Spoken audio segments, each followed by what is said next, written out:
اور کیمو آپ کو پتہ کہ کافی عرصہ تکلیف دہ بھی ہوتی ہے. تکلیف دہ تو ہوتی ہے لیکن کافی ڈیوریشن اس کی لمبی ہوتی ہے. اور میں ظاہر ہے ورکنگ لیڈی رہی ہوں, اس وقت جاب کر رہی تھی, لیکن میں نے جاب نہیں چھوڑی. جاب کے ساتھ ہی میں ٹریٹمنٹ کرواتی رہی. اچھا, ساتھ ساتھ جاب بھی کرتی رہی اور ساتھ ساتھ ٹریٹمنٹ بھی کرواتی رہی. ٹریٹمنٹ بھی کرواتی رہی. یہ مشکل نہیں تھا؟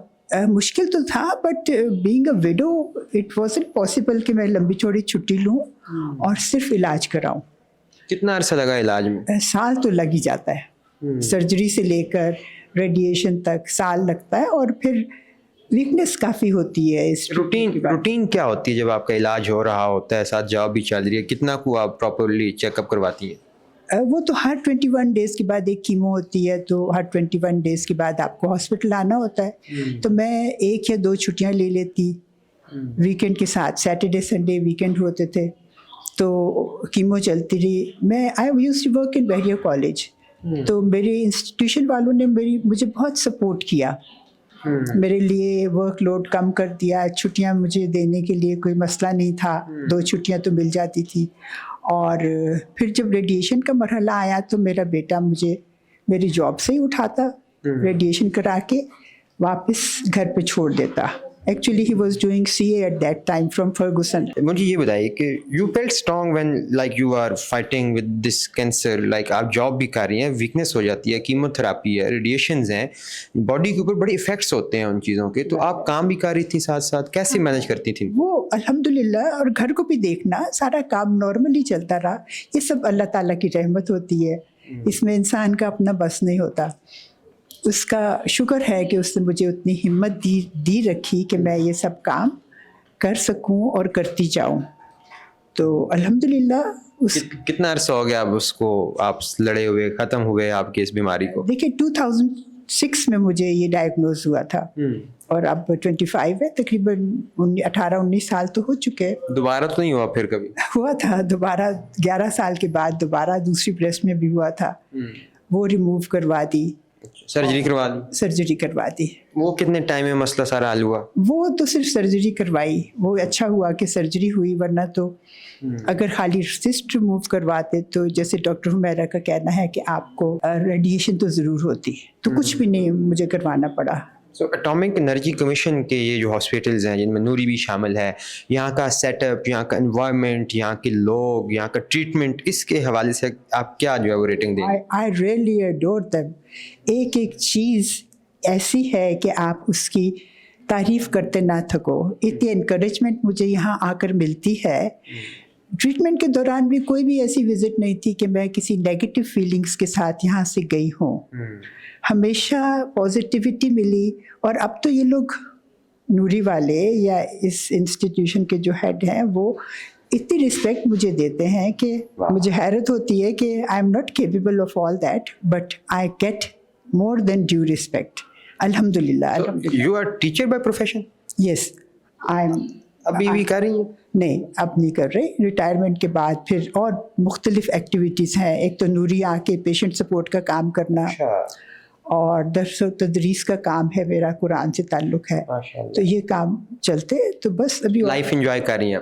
فلی انجوائے کر رہی ہوں. واک کرنا, بچوں سے باتیں کرنا, آگے پیچھے ملنا ملانا. ہر ویکینڈ پہ ہمارے ہاں ایک گیٹ ٹوگیدر ہوتا ہے جس کو میں ہوسٹ کرتی ہوں, and I am fully enjoying my life. میرے 2 بچے ہیں اور دونوں میرڈ ہیں, تو آئی ایم الحمدللہ انجوائنگ مائی لائف. جی ناظرین, تو آپ نے سنا ڈاکٹر حمیرہ محمود کو کہ کس طرح جو ہے وہ بریسٹ کینسر کی تشخیص کی جا سکتی ہے اور کیا اس کی وجوہات ہو سکتی ہیں, اور پھر اس کے ساتھ ساتھ آپ نے ایک سروائیور سے بھی ان کی کہانی سنی کہ 2 دفعہ ان کو کینسر ہوا, مگر دونوں دفعہ انہوں نے فائٹ بیک کیا اور اس سے جو یہ جنگ تھی کینسر سے وہ جیتی ہے. اور سب سے حیرت انگیز بات جو ڈاکٹر حمیرہ محمود نے ہمیں بتائی وہ یہ کہ یہ بریسٹ کینسر نہ صرف خواتین میں ہو سکتا ہے بلکہ اس کے ساتھ ساتھ مردوں میں بھی اس کے کیسز رپورٹ ہونا شروع ہو گئے, مگر یہ قابل علاج مرض ہے. اور اس میں سب سے اہم جو بات ہے وہ یہ ہے کہ ہم زیادہ سے زیادہ آگاہی پھیلائیں, لوگوں کو معلوم ہونا چاہیے.